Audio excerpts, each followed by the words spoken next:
Welcome to EDU World Space. Okay, so we're going to do chapter 32, problem 80 now. And it says, has a prism here at an angle, apex angle phi.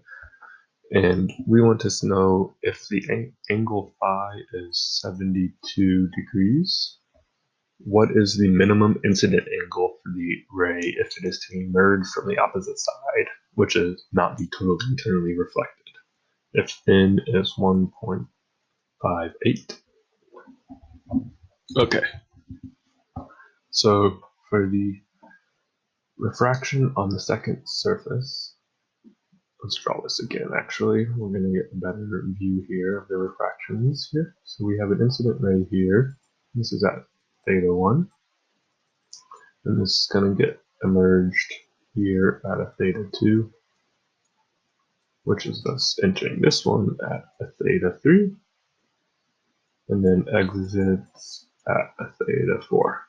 So if we look at the second case of refraction interface instead of our Snell's law, we should have n for the glass sine theta 3 equals in air is just 1, so sine theta 4.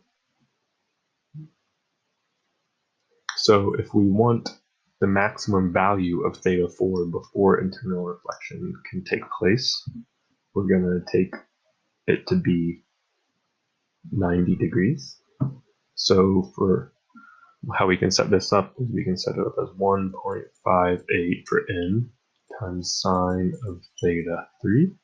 And this must be less than or equal to 1.00 because theta 4 needs to be less than or equal to 90 degrees, and thus sine must be less than or equal to 1. Okay, so if we rearrange that inequality, we can find the inequality for theta 3, and that means this is less than or equal to, 39.27 degrees. So now that we have this, we can do some geometry to relate our theta 2 and theta 3.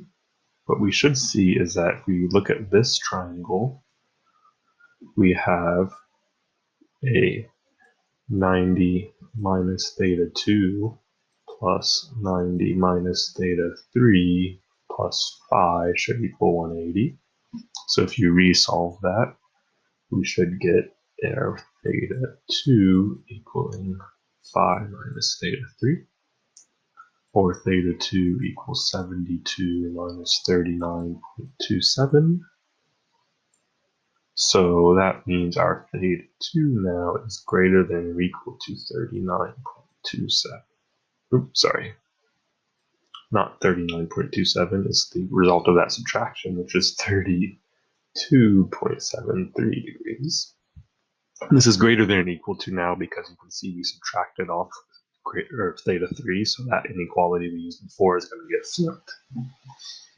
So now we can just do the last Snell's law interface to where we have in air, which is 1, so sine theta 1 equals in sine theta 2.